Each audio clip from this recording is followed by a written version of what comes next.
Hello बच्चों, कैसे हो आप लोग। और इस क्रिटिकल सिचुएशन में अपने को सेफ रखने की सबसे पहले रिस्पॉन्सिबिलिटी आप लोगों की है। घर में रहिए और सुरक्षित रहिए। आज बेटा हम लोग एक नया टॉपिक डिस्कस करेंगे, सॉल्युबिलिटी। एक next topic solubility. What is solubility. सबसे पहले हम इसके डेफिनेशन को समझेंगे कि सॉल्युबिलिटी आखिर होता क्या है। बेटा सॉल्युबिलिटी, अब तुम एक मान लो ये कंटेनर है। कंटेनर में एक यूनिट वॉल्यूम सॉल्वेंट का है 100 ml, 1 लीटर, 500 ml, जो भी एक यूनिट वॉल्यूम है। उस यूनिट वॉल्यूम में जब तुम कोई सॉलिड सॉल्यूट ऐड करो और उस सिचुएशन तक जब तक ये सैचुरेट सोल्यूशन ना बन जाए, तो सैचुरेट सोल्यूशन बनाने के लिए सॉल्यूट का जो भी अमाउंट ऐड करते हो at given temperature and pressure, that is known as solubility. यानी सिंपली अगर डिफाइन करोगे,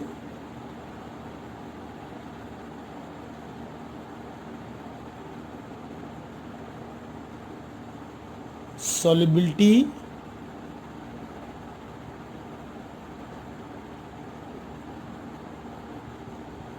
is defined as the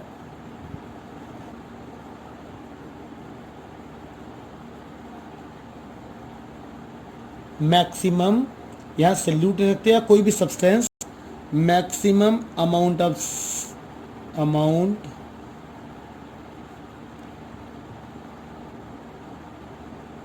of a substance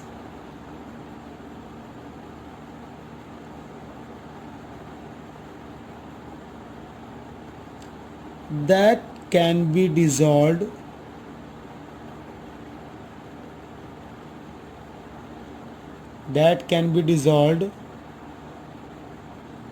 in a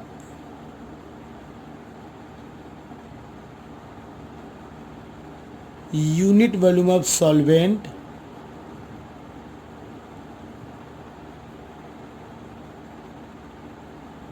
at a given temperature and pressure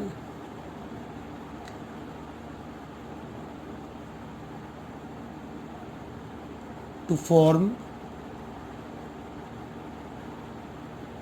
saturated solution। Simple statement बेटा, किसी भी substance का वो maximum amount जो एक यूनिट वॉल्यूम सॉल्वेंट में डिजॉल्व करके सैचुरेटेड सोल्यूशन बनता है eight a given temperature pressure की कांस्टेंट कंडीशन में, उसी को हम उसको क्या बोलते हैं, solubility. Suppose that 1 litre water में जब हम सोडियम क्लोराइड सॉल्ट या फिर ग्लूकोज ऐड करते हैं तो सैचुरेटेड सोल्यूशन बनने में सपोज दैट कि यहाँ पे हमें साल्ट का 100 ग्राम लग गया, तो 100 ग्राम पर लीटर हुई उसकी क्या होगी, सॉल्युबिलिटी। लेकिन किस पॉइंट तक, सैचुरेटेड सोल्यूशन बनने तक। ठीक है, तो पहले हम देखते हैं कि सॉल्युबिलिटी आपका डेफिनेशन हो गया। आप अपने इस 10+2 यानी 12th में सॉल्युबिलिटी के 2 टर्म यहाँ पढ़ोगे अपने सिलेबस में, solubility of solid in liquid and solubility of gas in liquid. ठीक है, तो सबसे पहले हम लोग सॉल्युबिलिटी का डेफिनेशन समझ गए। सॉल्युबिलिटी की डेफिनेशन क्या है, solubility is defined as the maximum amount of a substance that can be dissolved in a unit volume of solvent at a given temperature and pressure to form saturated solution. ठीक है, तो बेटा हम जो पढ़ेंगे solubility of terms factor के term में,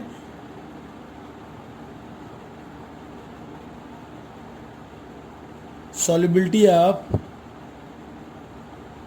solubility of a solid in a liquid, solubility of solid in a liquid means solid is solute, liquid is a solvent। तो बेटा यहाँ पे जब हम कोई, मैंने भी एक कंटेनर की बात की कि जब हम एक कंटेनर में कोई भी सॉल्वेंट है उसमें सॉलिड सल्यूट ऐड करते हैं तो कंटिन्यूअसली सल्यूट का सल्यूट डिजॉल्व होगा और उसका कंसंट्रेशन सोल्यूशन में बढ़ता जाएगा। यू टेक एन एग्जांपल, तुम एक ग्लास आप वाटर ले लो, एक ग्लास वाटर में बेटा आप थोड़ा थोड़ा शुगर ऐड करते जाओ, तो जब शुगर ऐड करोगे कंसिस्टली उसकी स्वीटनेस टेस्ट है, क्योंकि शुगर का कंसंट्रेशन उससे बढ़ रहा है तो उसकी स्वीटनेस टेस्ट बढ़ेगी। ठीक है, तो ये जो डिज़ाल्व होने की प्रोसेस है जिसमें उसका कंसंट्रेशन कंसिस्टली इंक्रीज कर रहा है, उस प्रोसेस को बोलते हैं डिसोल्यूशन। किसका? डिज़ाल्व होने की प्रोसेस को। डिज़ाल्व होने की प्रोसेस क्या बोलते हैं बेटा? डिसोल्यूशन। सिंपल स्टेटमेंट बोलोगे, when a solid solute is added continuously to a liquid solvent, the solute keeps on dissolving and their concentration increases in solution. तो this process is known as, जो dissolve होने की process है उसको क्या बोलते हैं हम लोग? Dissolution.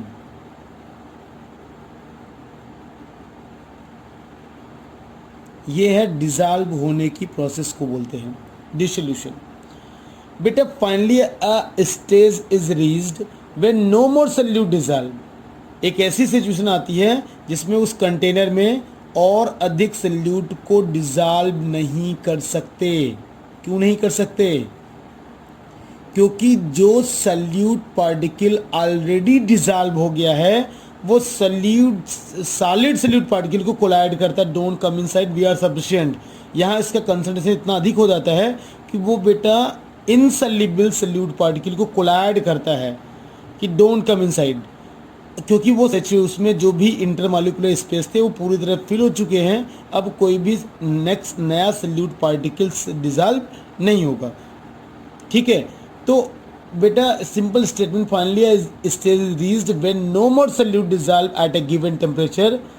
This is because the solute particle in the solution collide with the solid solute particle. जो सल्यूशन में है सल्यूट पार्टिकल वो सॉलिड सल्यूट से कोलाइड करते हैं and get separated out of the solution. अब उसको जो निकालते हैं उस प्रोसेस को हम लोग बोलते हैं क्रिस्टलाइजेशन। जो सॉलिड सल्यूट पार्टिकल हम बाद में ऐड कर रहे हैं, लेकिन वो इन जो डिसॉल्व ऑलरेडी सल्यूट पार्टिकल है उसके कारण वो डिसॉल्व नहीं होने पाते तो वो क्रिस्टलाइज हो जाएंगे। तो उस प्रोसेस को बोलते हैं बेटा क्रिस्टलाइजेशन। ठीक है, तो यहाँ पे बेटा जो ये डिसोल्यूशन और क्रिस्टलाइजेशन, जब ये दोनों प्रोसेस एक साथ होते हैं तो इसका मतलब सॉल्यूशन डायनेमिक इक्विलिब्रियम स्टेट में पहुंच चुका है। डायनेमिक इक्विलिब्रियम 11 में पढ़ते आ रहे हो। इक्विलिब्रियम डायनेमिक होता है, स्टैटिक नहीं होता। वो rate of forward rate of backward दोनों सेम स्पीड से इक्विलिब्रियम स्टेज पे चलते रहते हैं। फॉरवर्ड डायरेक्शन क्या है? डिसॉल्व होने की प्रोसेस, डिसॉल्व हुआ। बैकवर्ड क्या है? क्रिस्टलाइज होने की प्रोसेस। तो ये rate of dissolution and rate of crystallization ये जिस प्रोसेस पे सेम हो जाएंगे वो उस टाइम को हम बोलते हैं एट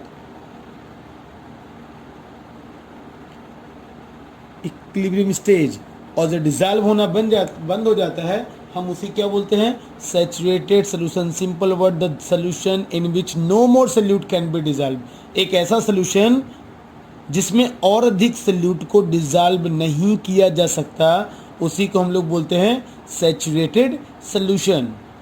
एंड बेटा the solution in which more solute can be dissolve, और जिसमें और अधिक सल्यूट को डिसॉल्व कर सकते हो तो इसका मतलब वो सैचुरेटेड सोल्यूशन था ही नहीं, वो उसको क्या बोलेंगे? Unsaturated solution. The solution in which no more solute can be dissolved is known as saturated solution, and the solution in which more solute can be dissolved at a given temperature and pressure is known as unsaturated solution।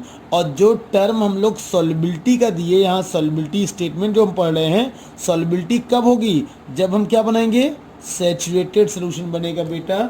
जब ये saturated solution बनाने के लिए जो amount चाहिए हम उसी को हम सॉल्युबिलिटी बोलते हैं, जिसको ग्राम पर लीटर या मोल पर लीटर में हम एक्सप्रेस करते हैं। तो ध्यान देना है सॉल्युबिलिटी क्या होती है, सॉल्युबिलिटी सॉल्यूट की वो amount unit volume of solvent में जो सैचुरेटेड सॉल्यूशन बनाने के लिए होती है उसी को सॉल्युबिलिटी कहते हैं। और जब तक डिज़ाल्व हो रहा है, यानी कि एक ऐसा सोल्यूशन जिसमें वो डिसल्यूट और अधिक सल्यूट आसानी से सेम टेम्परेचर प्रेशर पे डिज़ाल्व किए जा सकते हैं, उसको बोलते हैं अनसैचुरेटेड सोल्यूशन, यानी कि उसकी सॉल्युबिलिटी भी फाइंड आउट नहीं होगी। सॉल्युबिलिटी तब फाइंड आउट होगी जब वो सैचुरेटेड सोल्यूशन बना लेगा। ठीक है, तो बेटा the solution in which more solute can be dissolve is known as unsaturated solution, यानी कि भी इक्विलिब्रियम स्टेट में नहीं पहुंचा है, रेट ऑफ डिसोल्यूशन ही तेजी से हो रहा है, रेट ऑफ क्रिस्टलाइजेशन बहुत ही स्लो है, नेग्लिजिबल है, या कह सकते हो नहीं हो रहा है। लेकिन जब वो सैचुरेट हो जाएगा, उसका वो पेट भर खाना खा लेगा, तो उसके बाद फिर अधिक नहीं खा सकता। वो डजेंट मैटर वो जो तुम रेसिपी जो भी नई डिश दे रहे हो वो कितना टेस्टी है, लेकिन उसने अपनी टंकी फुल कर लिया है तो और अधिक नहीं खा सकता, यानी कि दे बिकम सैचुरेट। ठीक है, तो सैचुरेट सोल्यूशन बनाने के लिए सॉल्यूट की जो अमाउंट चाहिए उसी को बोलते हैं सॉल्युबिलिटी। अब यहाँ पे जो क्वेश्चन आता है, factor affecting solubility of solid liquid, factor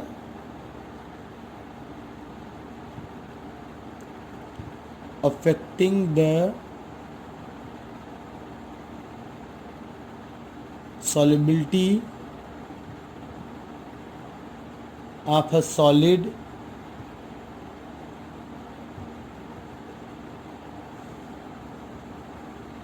in a liquid। तो कौन कौन से फैक्टर इफेक्ट करेंगे बेटा, यहाँ पे हम इफेक्ट फैक्टर की डिस्कस करने जा रहे हैं। पहला फैक्टर है यहाँ पे nature of solute and nature of the solute and the solvent. बेटा सल्यूट और सॉल्वेंट के नेचर पे, अब वहाँ पे नेचर हमारे जो हम लोग यहाँ एक टर्म बताया जा रहा है तुम्हें, सिंपल टर्म जो 11th क्लास से बताते हैं, like dissolve like, like dissolve like. इसका क्या मतलब बेटा, इसका सिंपल सा मीनिंग है polar solute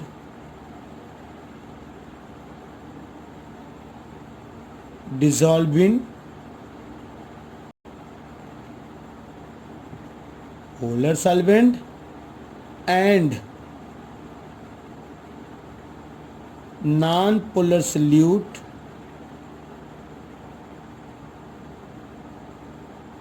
dissolve in non-polar solvent। बेटा पोलर सल्यूट पोलर सॉल्वेंट में, non polar solute non polar solvent में। यू टेक एन एग्जाम्पल, बेटा हमारे जो घर में है हम उसी एग्जाम्पल लेते हैं। You have sugar crystal and salt crystal. Sugar and salt दोनों में OH ग्रुप, सॉल्ट NaCl है, जैसे कॉमन सॉल्ट है NaCl है, आयनिक कंपाउंड है, और शुगर में भी OH ग्रुप होता है। OH ग्रुप के कारण उसमें पोलैरिटी होती है, यानी कि शुगर और साल्ट दोनों पोलर सल्यूट हैं, इसलिए वो वाटर में सल्युबल हो जाते हैं। ठीक है, शुगर और साल्ट पोलर सल्यूट हैं, इसलिए वो वाटर में सल्युबल हो जाते हैं। सिंपली कह सकते हो इसका एग्जाम्पल है sugar and salt dissolve in water. Water में डिजॉल्व हो रहे हैं, बट किस में डिजॉल्व नहीं होंगे, बट insoluble in बेंजीन। और अगर घर के एग्जाम्पल्स की बात करें, केरोसिन ऑयल या पेट्रोल, दोनों केरोसिन ऑयल या पेट्रोल दोनों ऑर्गेनिक कंपाउंड है, यानी कि नॉन पोलर कंपाउंड है, और दोनों में बेटा शुगर या साल्ट ऐड कर दोगे वो डिजॉल्व नहीं होगा, वो एज इट इज क्रिस्टल के फॉर्म में पड़े रहते हैं। क्योंकि ऐसा क्यों होगा, क्योंकि शुगर और सॉल्ट पोलर हैं, और ऑर्गेनिक जो मैंने केरोसिनाइल, पेट्रोल, ईथर, बेंजीन, ये सब क्या है, नॉन पोलर हैं, तो पोलर नॉन पोलर में डिजॉल्व नहीं होगा। अब नॉन पोलर, इसका इसका इसका एग्जांपल लें, नॉन पोलर सॉल्यूट, इसका एग्जांपल लेते बेटा, इसका एग्जांपल बता सकते हैं हम लोग, नैफ्थलीन बॉल है, नैफ्थलीन है, soluble in benzene, ether, etc. Benzene और ईथर इसमें सल्यूबल होगा, केरोसिन ऑयल में सल्यूबल होगा, पेट्रोल में सल्यूबल होगा, लेकिन ये नेफ्थलीन बॉल वाटर में इनसल्यूबल होता है। हम लोग अपने घर में सिंक में देखते हैं नेफ्थलीन बॉल्स होता है जो मोथ रिप्लेंट होता है, लेकिन जब तक वाटर फ्लो रहता है वाटर में डिजॉल्व नहीं होता, क्योंकि ये नॉन पोलर है, वाटर पोलर है। ये नॉन पोलर किस में डिजॉल्व हुआ, नॉन पोलर सॉल्वेंट में ही डिजॉल्व हुआ, पोलर सॉल्वेंट में डिजॉल्व नहीं हुआ। ठीक है, तो यहाँ ईथर में थोड़ी सी पोलरिटी होती है, लेकिन वो पोलरिटी निग्लिजिबल है, तो ये वो ether is very much less polar, तो उसकी पोलरिटी वो नॉन पोलर में ही काउंट होता है। तो ये सेम नेचर न होने के कारण ईथर नेफ्थलीन ईथर में डिजॉल्व, सेम नेचर होने का नेफ्थलीन ईथर में डिजॉल्व हो जाता है, बेंजीन में डिजॉल्व होगा, केरोसिन ऑयल में डिजॉल्व होगा, पेट्रोल में डिजॉल्व होगा, लेकिन ये नेफ्थलीन वाटर में सल्यूबल नहीं होता। तो ये तो बेटा हो गया factor nature of the solute and the solvent. फिर दूसरा फैक्टर है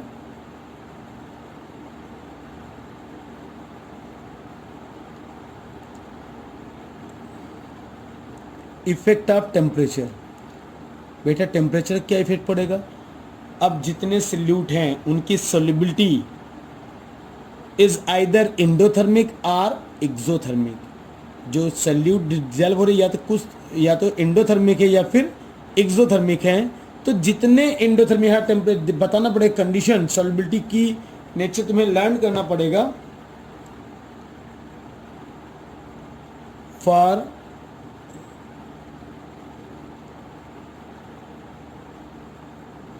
एंडोथर्मिक प्रोसेस, एंडोथर्मिक प्रोसेस में बेटा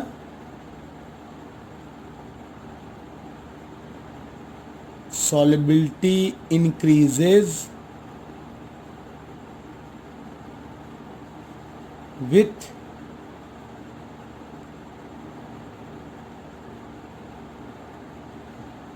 increase the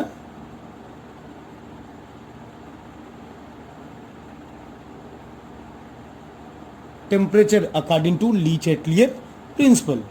एंडोथर्मिक प्रोसेस है, इसका मतलब हीट एनर्जी एब्जॉर्ब करके ही फॉरवर्ड डायरेक्शन में प्रोसीड करता है। तो अगर हीट एनर्जी दोगे तो उसकी सॉल्युबिलिटी बढ़ जाएगी। सिंपल से एग्जांपल है, इस समय हमारे पास कोल्ड वाटर भी होते हैं और hot water. Cold water fridge में है और हॉट वाटर तुम इस समय इन गर्मियों के दिनों में आप टंकी के पानी को ले सकते हैं, और जो ऊपर टंकी रखी है उसके पानी इतना गर्म होता है, उसमें शुगर ऐड कर लो या फ्रिज से चिल्ड वाटर निकालो, उसमें शुगर ऐड करके देखो शुगर किस में तेज़ी से डिज़ॉल्व होता है। ये एक्टिविटी खुद भी करके देख लेना मम्मी से बच के, ठीक है बेटा। शुगर की सॉल्युबिलिटी टेम्परेचर बढ़ाने पे बढ़ जाती है। टेम्परेचर बढ़ाओगे शुगर की सॉल्युबिलिटी बढ़ जाएगी। आप गैस बर्नर पे जैसे रखो वाटर, उसमें थोड़ा शुगर ऐड करो, शुगर डिज़ॉल्व हो जाएगा। वहीं बहुत ही चिल्ड वाटर है, चिल्ड वाटर में शुगर डिज़ॉल्व करने के लिए तुम्हें बहुत बार सेक करनी पड़ती है, तब जाके शुगर डिज़ॉल्व होता। उसमें भी कुछ क्रिस्टल्स एज इट इज़ बिना डिज़ॉल्व हुए सॉलिड फॉर्म में ही बच जाते हैं। इसका मतलब शुगर की सॉल्युबिलिटी, सॉल्ट की सॉल्युबिलिटी, ये सभी एंडोथर्मिक प्रोसेस है और टेम्परेचर देने पे इंक्रीज कर जाती हैं। एग्जाम्पल दे सकते हो,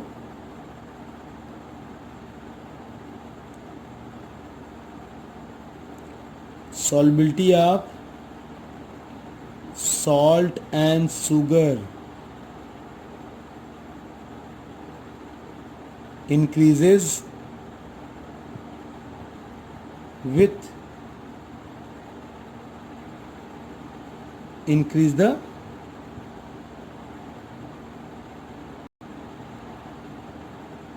temperature। इसी में बेटा फॉर एक्सोथर्मिक प्रोसेस एक्सोथर्मिक है यानी फॉरवर्ड डायरेक्शन जाने पे हीट एनर्जी रिलीज हो रही है।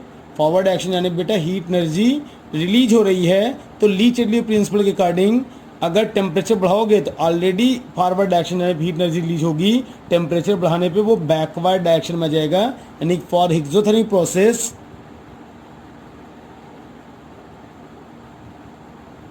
solubility decreases with increase the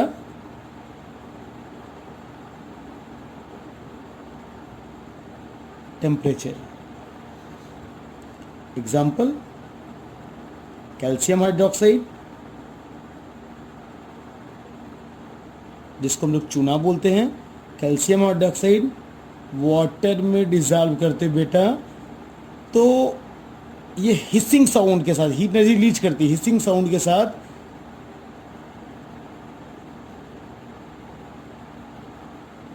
heat energy release करती है, तब ये डिजॉल्व होता है, प्लस हीट एनर्जी देती है। यानी कि टेम्परेचर बढ़ाओगे तो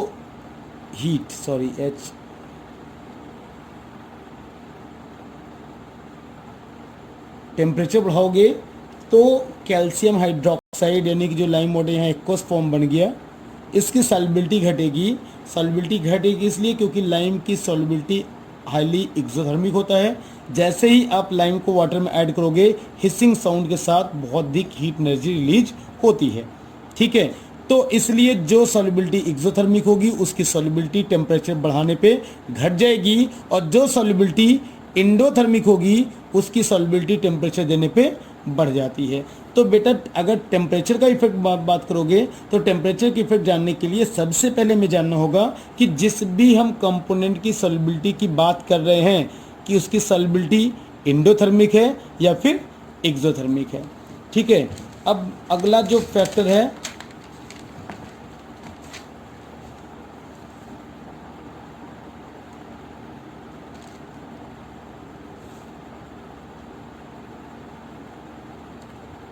इफेक्ट ऑफ प्रेशर। बेटा प्रेशर का इफेक्ट उस पे पड़ता है जो कंप्रेसिबल हो। तो सॉलिड की जो सॉल्युबिलिटी लिक्विड में, सॉलिड और लिक्विड दोनों कंप्रेसिबल नहीं होते, दोनों अनकंप्रेसिबल है। इसलिए सॉलिड की लिक्विड में जो सॉल्युबिलिटी होती है उस पर प्रेशर का कोई इफेक्ट नहीं पड़ता। सिंपली ले सकते हो, there is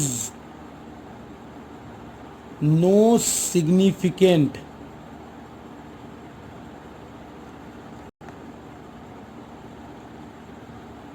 effect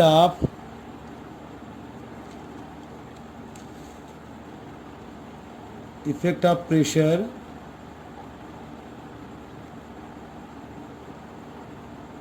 on solubility of solid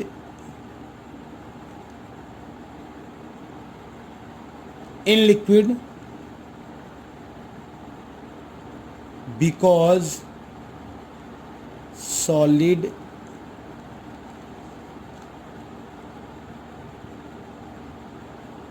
and liquid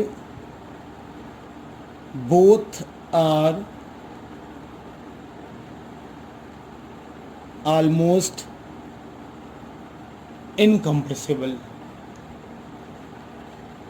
both are almost incompressible, दोनों कंप्रेसिबल नहीं होते।